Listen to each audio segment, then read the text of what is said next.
All right, all right. We're back and we're live. This is the BTonez Podcast, and today I have a very, very special guest with me.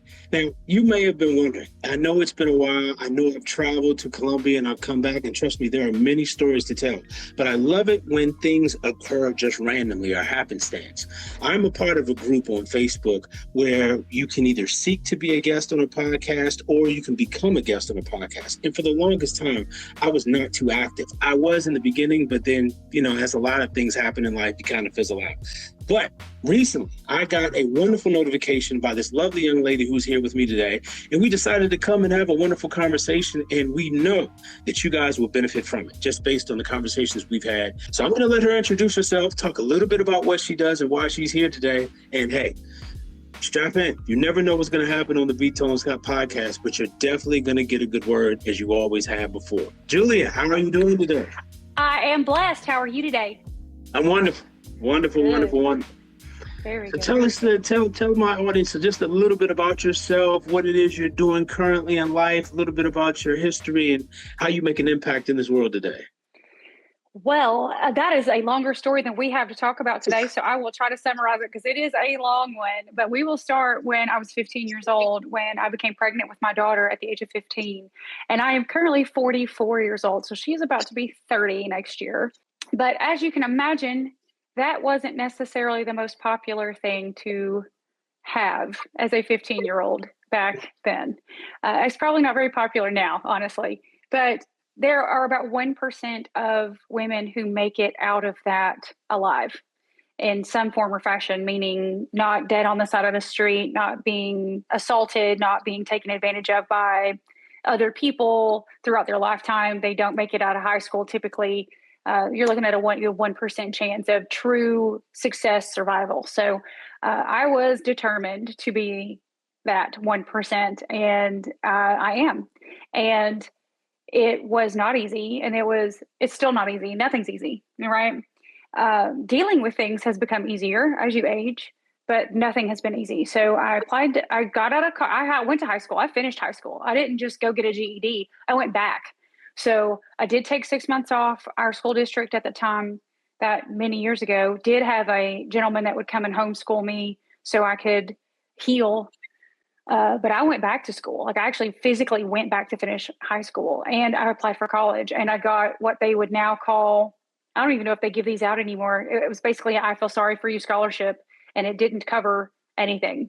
So I took out $100,000 in student loan debt to go to school, and I graduated college, and I started a business, and it failed miserably. And I mean, miserably.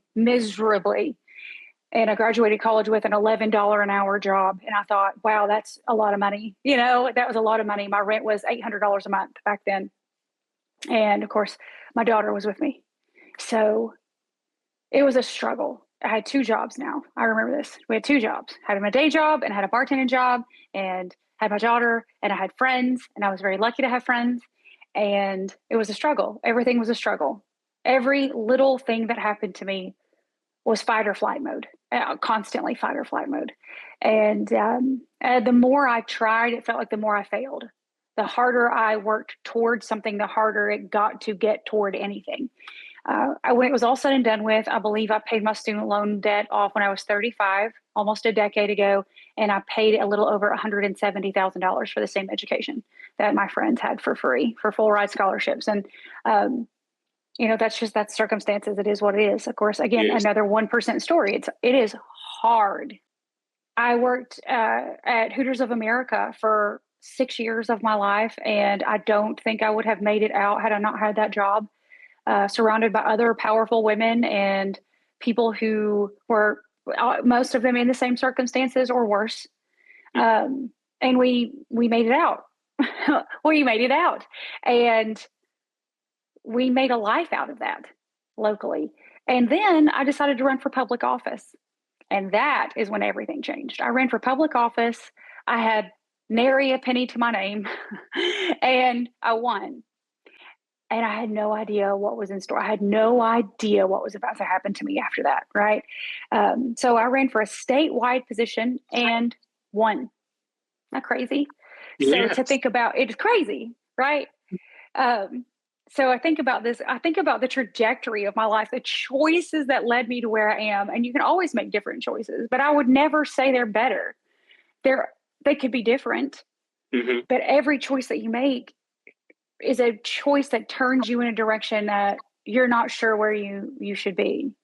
Right. And when you let the world and your faith and what is supposed to happen, it involve you, right? You don't push against it. You just say, well, I guess this is the direction we're going. I'm going to go with this flow. I'm going to follow this path. I learned that later in life. It's a lot easier if you follow that path as it's laid out in front of you instead of trying to go your separate way. But once I ran for that office, my whole life changed. Leadership position, power position, people treated you different. And it wasn't an easy race. I mean, we won't even go over how you could Google it and find it was terrible. It was terrible. I have literally been called everything but a white woman. I will tell you that. I have been treated like you would not believe. And I never let it deter me. I was like, okay, next. Okay. This isn't the worst thing that's ever happened to me. It's not the worst thing that's going to ever happen to me. It's not the worst thing that's ever been said to me. And I have no doubt it won't be the worst thing that's ever said to me. Next. And I just kept going. And I wasn't going to be stopped. I wasn't going to not be something. I wasn't going to let my child see me not be something. I wasn't going to do it no matter what. And that led me to a career in real estate. And I'm now a tens of millions of dollars producer. I own my own real estate firm. I manage sports athlete contracts. I have a wonderful family. We have a wonderful life, and we are unbelievably successful. And we just continue to be unbelievably successful. And I can attribute all of that through perseverance, and a willingness to learn about yourself through others, and wanting to heal the drama, trauma, and the heaviness that is life, but seeking that out while you are having to literally struggle comparably to other people that have what you have. You are still struggling harder to get something, but eventually it will come. The perseverance is something you cannot emulate that. You have to want it. You really have to want it to keep going. So that's my story, like a small, very nutshell story there. After hearing that, I have to tell you the honest truth. I myself am inspired already just by the little bit that you've shared, from overcoming what would be considered, especially in our day and age, because I'm around the same age as you, I'm 45, to be able to overcome the difficulties of being a single mom, running for public office, and being like, I have no idea how to even come close to that type of trial because of everything we see in politics. It's usually about slandering and shaping the personality or the perception of somebody in a negative light, more so than anything else. Politicians, they share with us the promises. Sometimes they deliver, sometimes they don't. But every time I see campaigns and the competitive spirit that exists, it's usually about discrediting your opponent or putting them down so that you can be seen in a positive light and hopefully get the votes of the people who are involved. And then going from that into real estate and the multiple challenges you have overcome. I just have this question because I know you mentioned it briefly about the support system. How big a role did your family play? I know you had friends and so forth, but I'm like, I've been in similar situations, and if it were not for my family who still sticks by me to this day amidst questionable decisions, like how important was their impact? And could you share just a little bit about that? Because a lot of people sometimes don't have that. Well, I had really good mentors. Okay. So I will say that I have had many, many, many people step in to roles that were lacking. Okay. And I was very lucky for that. And I think I'll be honest, 100%. I think a lot of it has to do with the fact that I was unbelievably beautiful when I'm very attractive now, a little brag on myself. But I mean, when I was younger, I was unbelievably attractive. And we all know that attractiveness creates some kind of opportunity. So obviously I knew that when I walked into a room, I would get attention, and I took that attention very seriously. I worked a room. I collected business cards like it was my life's journey. And I kept them in a book, and I would follow up with these people and these business people that I met. And I would call them, even if I had nothing to offer them, I had nothing to say, I would remind them that they had given me their card, and I would just stay in touch. And I remember when I got elected, that I had a mentor that mentored me through the next decade of my life. And he, unfortunately, much older than me. So he has been gone for a little while, but he saw in me something, and he said, listen, I want to be your mentor. Like, I really want to help you here. And he did. He changed so much for me. And it was really it was a protection that I think a lot of people in general enjoy and don't know they have. You know when you don't have it, but you don't know what that safety is like until you've never had it. And he provided that for me. And that created every good thing creates a new emptiness for you. I think this is people in general. Everything that fills a bucket opens a new one to be empty. Yeah, understood. Right. So he filled a bucket that I didn't know I had empty, and that I needed this safety net, this thing that would safely allow me to operate in growth, a growth mindset with support, true support, right? And once I was able to do that, I could relax a little bit. Well, that opened a new bucket of, I need to surround myself with people more like this. Well, I need a partner like that. I need. And then you see that as you realize the more things you are lacking, honestly, the harder your life becomes when you're trying to outgrow it. And so I think a lot of people just give up. They're like, this is too hard. This is so much work. And it is so much work. But I wanted to do it. I still do it. My husband and I still work on things like that. So it's just wanting a better life for yourself. And I think a lot of people confuse finances. Now, don't get me wrong. It helps to have money. It definitely helps to have the money. But I think people confuse having money with having peace of mind and peace and happiness and contentment. And those two things are not the same thing. Not you at have all. to seek them both. It's interesting that you say that. Like I believe we had talked, previously. I had taken a trip out of the country for a solid 6 weeks just to grasp that type of peace of mind. Everything's okay, especially, I live in this area. Nothing has been wrong, but it just seemed like I had been in some sort of, I can't say it was an unproductive loop, but just a monotonous loop where nothing was inspiring. Nothing was creatively coming to me as it used to. And I was like, if I can just change my scenery just for a little bit, then maybe things will lighten up. And while I was down there, to be able to have that type of peace of mind and clarity is something I could never underestimate, because I didn't expect to experience that. I just went to try to clear my head. But what I got past that was not a concern about chasing money and I have to develop this portion of my business or this program so that I can sell. It wasn't about that. It was about more so, let me fall into alignment with why I'm here, with why I am alive.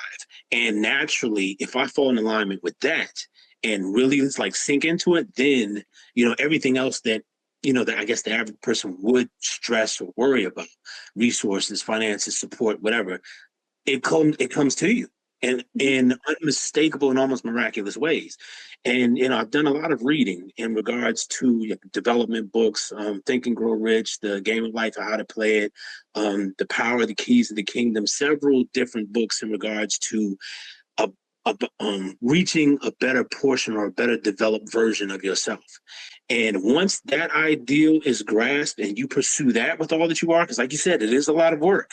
But once you get there, you'll find that the stuff that you just used to scrounge and scrape for, they'll naturally start flowing to you. And that's like the cheat code that I found. Have you experienced anything like that in your? Yeah. Oh yeah. It's what you focus on expands. Yes. Right. So if you're focused on, I don't have, then you won't have. That's correct. You really won't. And I can't, everybody gets in that groove. I'm not saying that I haven't been there. I'm not saying that I won't be there again. I'm not saying that I don't get there now. What I'm saying is you have to recognize your own negative patterns and you have to go touch some grass, go outside, walk around, take your devices and push them away. And people say, well, I can't do that. I work 3 jobs. I understand you. Like I do. I've been there, and you can. You have to really want to. And that's the difference. And a lot of people say, but you don't understand. But I do, because I have actually been there. I've been there. You can. And eventually that fight or flight mode will calm itself down. And then you get to deal with a new lack. You get to deal with, I need so much rest now. Now I'm going to put myself into an overextended possible depression is what I would call it, is where your fight or flight is gone. You have some security. Your body releases these chemicals that will relax you, because it's like, oh, hang on, I don't have to be so scared anymore. Well, now you're tired. So now your body needs rest. Are you going to allow yourself to do that? It's hard for people to sometimes, find that switch and cut it off, because it's a mantra, and it's even a saying, and it's popular to quote, like, we grind, we hustle, we do all this stuff. And it's become popular to be known for that, but to disregard the rest and the different periods. And the thing that you mentioned, I think, is the primary thing, is that mental awareness. That's what you start off with. You have to recognize your own mental patterns and then be responsible for them. Because it's one thing to recognize them, but then to confront them and face them for change, that's an entirely different type of bear. So I know that has been an issue. But there's one question I wanted to ask. I know amidst the things that you were able to overcome through hard work, was there ever a point in time in where it didn't feel like work and you were just naturally flowing in what you were doing, and I guess the burden of putting in all those hours, it really didn't seem like anything? It was just like a passing of the clock because you were enjoying what you were doing. Have you experienced that? Every day. So that's what we do now. I mean, I think we gauged it for the start of the 2026 year, because real estate, this market's not friendly at the moment. We're definitely in an interesting market. We didn't treat it like it's the worst market ever. Our family is like, well, back to work. And we're up to a 60-hour work week right now. And none of us feel like we're at a 60-hour work week. We're still taking vacations. We still watch movies together. We still read our books. I'm learning Italian. My husband quizzes me on Italian. We read Italian stories. We played Mahjong for 4 hours. There's so much time. And we're working a 60-hour week, when before I would have said, why am I having to do this? I'm like, wow, I still have so much time. I still have so much time in a 60-hour work week. Where is all this time coming from? Because we're so synergized with what our goals are, that if anything gets in the way of that goal, it's gone. It's not even, we're not even going to stop and consider it. It's not being added to the calendar. It's not being added to the plate. If it is not feeding the goal for our future and moving forward, it's just not considered a conversation. You talked about something that's like a sweet spot for a lot of entrepreneurs. They want to find it. I have only recently found it through understanding what my purpose is. But when you are fully synergized, as you put it, in the work you're doing, do you remember any, or can you label any practical steps that someone might take to find that area in their life? Because absolutely. Time blocking. Number one. Time block. That's it. End of story, period. I cannot express how important that is. Let's say, for example, okay, I'm a real estate agent. I'm a real estate broker. A lot of new agents don't want to cold call, don't want to be on the phone. It's embarrassing. They don't talk on the phone a lot. Younger generations like to text, but older generations are the ones selling their houses. So you need to find a way to make it work. And they say, I don't want to cold call. I don't want to be rejected. I don't like this. I don't want to be on the phone. Okay, well, that's the worst thing that could possibly happen, is you getting rejected over the phone. Then that's the only thing you're going to do all day. And that's what you're going to do until you love it. And you have to force yourself to do it. And you have to do it in time blocks. So if it's the worst thing that you could think of having to do, that's the first thing you need to do when you wake up. That's the very first thing you do, and you get it out of the way. And you say, I'm going to do this for 2 hours. And that's it. It doesn't matter if you get rejected for the entire 2 hours. It doesn't matter if no one says yes. After that 2 hours is over, you're not doing it again until the next day. I don't care. It's done. It's over. You got it done with. Move on to something else. And that's something else. If it takes an hour and you completed it in 45 minutes, you time blocked an hour for it, that 15 minutes belongs to you. You don't add more to that hour. You do what was in that hour. And if you finish it, that 15 minutes belongs to you, and you take it and you do something that you want to do. But you have to learn how to time block for success. These are the things that I know I need to do. This is the time I'm going to allot this. If it's not completed in that time, I am walking away from it, because that's the time I allotted that one thing. I will train my time, energy, and effort and finances to match that time block. Eventually, you will create that habit, but walk away. This is the time I said I was going to do it. This is what I'm going to give it. Moving on to the next time slot and the next time slot. And that's it. And if I say my phone's done at 7:00, my phone's done at 7:00. Whatever it is, you have to set the time and energy for you and stick to it. Stick to it. That's the part. That's the part. I've even thought of times when I have failed that. Eventually, like where I am right now, I believe that is the case. Actually, I know it's the case. If I set aside time to do something, I'm going to do it within that time block and leave it. But it's a gradual slope to get to that point. And I think the thing is, a lot of people are not brave enough to be that disciplined with themselves. It's the D word. It's necessary. I don't think it's the discipline they don't have. I think it's the accountability. So I think everybody wants to be disciplined. I think everybody says they're going to go to the gym every day, or they're going to write in their journal, or they're going to read 5 pages, or they're going to do something. They're going to learn a language, whatever they're going to do. And then they do it. And then their friend or their family member or something pops up and they say, hey, I've committed to myself to do this thing. Can you support me in this? And that person's like, well, if you skip it this one time, it won't be that big of a deal. And that's when you choose. Do I want to continue to allow a person in my life that doesn't support my goals? And I'll be a little lonely, and that's okay. Or would I rather not be lonely and not support my own goals? You have to choose you every time. And it's hard for people to say, I choose myself. I've definitely seen a decrease in the number of associates and friends that I've had. Once you start climbing this ladder, you don't do it on purpose. You do it just like you said, choosing you first over a lot of situations. There are people that we sometimes have in our life which we don't recognize as being some type of hindrance in regards to our personal growth. And the ones who will support that personal growth will stick around, and they will be flexible to how you guys relate. But those who, don't take it as cheerfully when you drop them off or you stop communicating, that's the hard part. And that's what people are fearful from. They don't want to break those relationships, Right. But there aren't relationships. That's a user. And instead of labeling it and knowing that it's okay to be alone, I don't think people are okay being alone. That we need to normalize being okay. Learning how to go out to eat without your cell phone entertaining you alone. Magnificent. I love my husband. I love our children. I love our dogs. I love our life. But sometimes I just want to go sit by myself and read a book, drink a glass of wine, and eat some chips and salsa. Like, I don't care. I'm just going to go do it by myself. And I'm okay with being by myself. Yeah. I've been by myself for a majority of my life. I've done things by myself. So I have to remind myself that it's okay to do that too. Yeah. Now, I have a book. I don't know if you saw my book. Panic to Profit, yes. On the Panic first to Profit. Yeah. Yeah. So in the intro of my book, I talk about my Pizza Hut story. Okay. My Pizza Hut story. It's the Pizza Hut principle, coaching the champion within. Okay.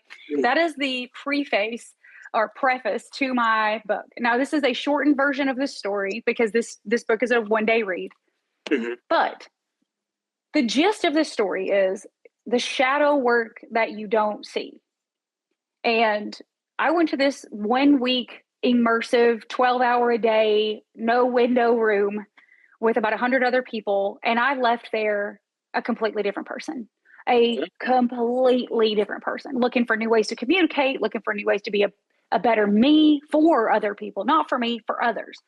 And I remember people getting up and sharing their story. And the gentleman that was leading, his name was Larry, that was leading this therapy session basically for the week. All these people were coming onto stage and having all these realizations, and I thought it was fake. Like, I was sitting there the entire week thinking, there's no way these people are doing this well. There's no way that this works. Like, I was still blocking all of it. I wasn't absorbing it, right? And I thought to myself, this is a hoax. This just can't be real. These people can't be having these realizations. And I'm sitting there and I don't remember what it was that he said. I genuinely don't. But I had this moment of this swelling, I guess, up in my chest, through my chest. And I could feel whatever it was that he was saying to me resonated with me. And it immediately popped in. It was like that. And I was like, what just happened? And he was talking about your childhood. Everybody communicates. Whatever traumatic situation happened to you, no matter what you believe for you as an adult, no matter what you think, there is a shadow following you around, a chip on your shoulder, if you will, that everyone can see except you. And people will tell you, and you will get defensive, and they will never tell you again. In fact, they will probably not give you a promotion over it. They will not give you a raise. They will not put you in a leadership position. They will not work with you. They will pass you up. They will not open doors for you. And you will constantly wonder what is happening. And there is an age that everyone has had something traumatic happen to them. And unless you see it, unless you engage with that shadow of yourself, that's who you will always be. And I thought to myself, there's no way. And then I thought of the Pizza Hut story. This Pizza Hut story got me pretty good. And I realized I was 9 years old. I was in a Pizza Hut. I didn't get validated. And I never worked hard enough again. And I always thought that no matter how hard I worked, I was never going to get validated anyway. So it didn't matter. So I treated myself like I didn't matter. And boy, did that not lead to getting pregnant at 15. Boy, did that not lead to letting other people tell me that I was worthless. Boy, did that not lead to other people not only not validating me, but invalidating me on a regular basis and me believing it.